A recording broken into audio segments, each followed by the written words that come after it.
In this video I'm going to share how I create conceptual photographs and how you can do it too. So let's get started, shall we?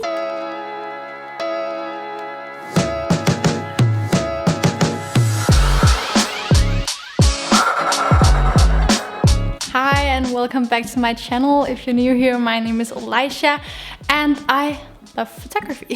So yesterday I was inspired by this photo by Alex. I think he created it a while ago actually, but I just really love how it's kind of anonymous and the faces in the shadows, and I just love it. So I wanted to create something similar, and I thought that it was a great opportunity to take you guys with me to show my complete process of how I do conceptual photographs. And also we're going to go through everything from sketching the idea to the final image. So it's gonna be great. But before we get too much into that, I want to share some pretty exciting news with you guys, because in less than a month I'll be releasing a creative photography course for beginners. I really truly believe that every single voice is important and that it needs to be heard. So by creating this photography course that literally takes you through every single thing that you need to know about photography to get started, that I'll be able to give more people the opportunity and the courage to go out and express themselves and share their message with the world. I'm so excited! Now back to conceptual photographs. So I guess you can view this as kind of like a teaser to what's to come, and I'm so excited for it. So but let's get creating. Before we do too much, let's just talk a little bit about what conceptual photography actually is. And all it really means is that there is some sort of an idea behind the photo. So we could also talk for hours about how to find ideas, because that is pretty hard, but I really just believe that it's individual, and it's very hard to explain how you get ideas. But I have a video about some idea generation hacks or something. I don't know what the fuck you want to call it, but you know, some tips to finding ideas. But for me, they most of the time just come out of the blue, and I just have to grab them and quickly write them down before they disappear. And for this specific photo, it came as I saw Alex Stutter's photo, as I explained to you before. So yeah, that's not a very great story, but that's how it came. So, and the first thing we have to do is to draw a sketch. So let's go.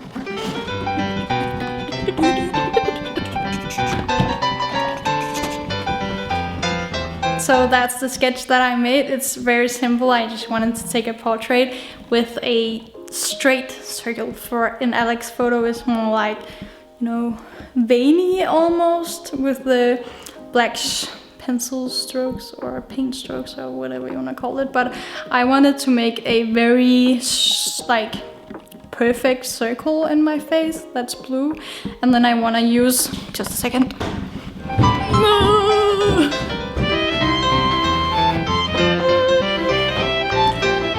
this green wall for the background, and hopefully I'll be able to manipulate it to be the same color as the blue circle in my face, and hopefully that'll look good. I hope so. For this photo, the color palette was pretty simple. It's just blue with orange, which is a very popular color palette. I think it's called teal and orange and teal. So I didn't really need to go to a color wheel and all that stuff to look it up, because I already knew that color palette, and I knew it pretty well because I've used it sometimes before. But if you are a little bit in doubt and it's a more complicated shot you're going for, I would recommend going to Peloton.com. And it's just a website that allows you to create color harmonies, and you can drag the little circles around and create complementary colors and stuff like that, and you can kind of use that to create a very nice harmony in your photos, because it's so important.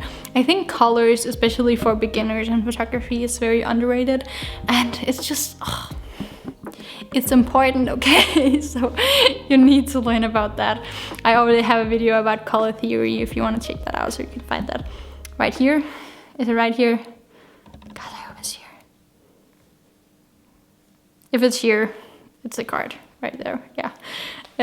So without further ado, let's go paint my face.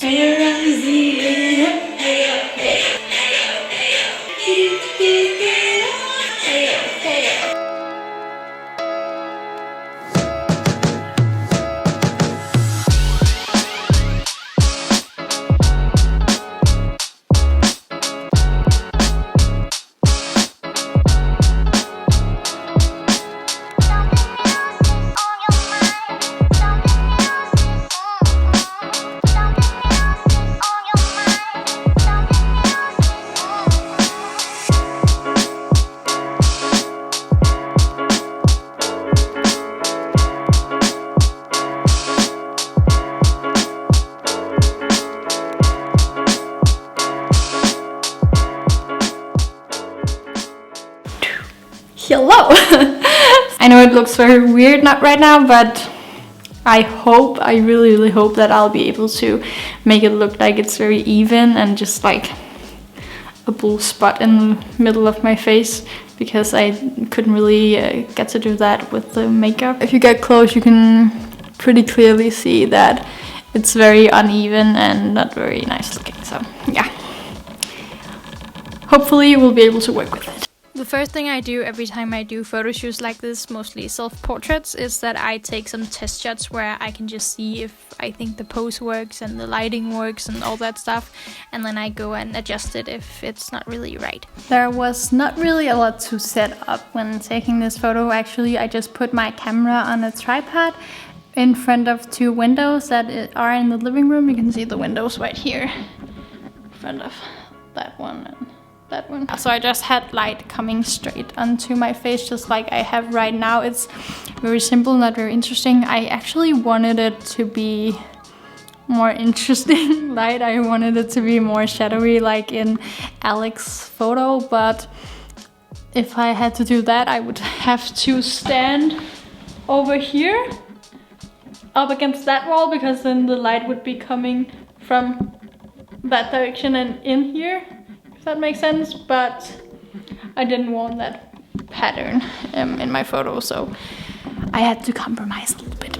For the poses, I was actually very much in doubt of what to do, because I like, you know, in those portraits where the neck is very long and elongated, but I also wanted it to look kind of like a troll or something, with the back very scrunched up. So I tried to do that a lot, but still making my neck look long in a way. So it was really just trial and error and seeing what worked and what didn't work. And also I wasn't sure if it would look better with my eyes closed or my eyes open. So I pretty much just did every single pose, both with my eyes closed and with my eyes open.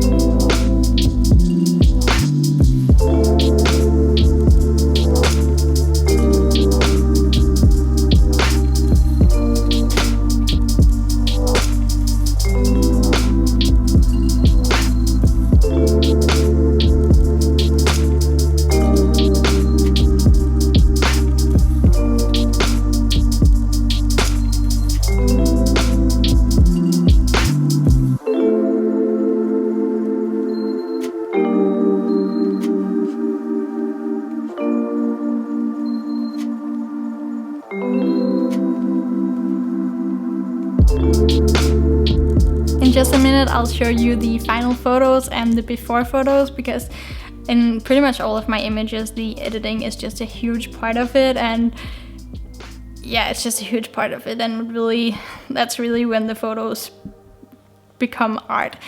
So it's very important, but I didn't want to show you the entire editing process for this one, because it's just very long, and if I did that, it would be a very long video, and I didn't want that. But if you want to see some editing, I already have some editing videos on my channel, so you can go check those out if you want. So I'll just show you the before and the after. But before that, I just want to ask you a tiny favor, and that is to give this video a like if you liked it, because that would just help me out very much. And comment something down below. Let's chat. I really want to talk to you guys. I don't think we've talked too much. So yeah, that would be very fun. And if you're new here and you haven't subscribed already, please do, because I'll be making a lot more videos and I really enjoy it. So please subscribe and hit the bell to be notified every time I post a new video. I think that was it. Here's my Instagram, and until next time, bye.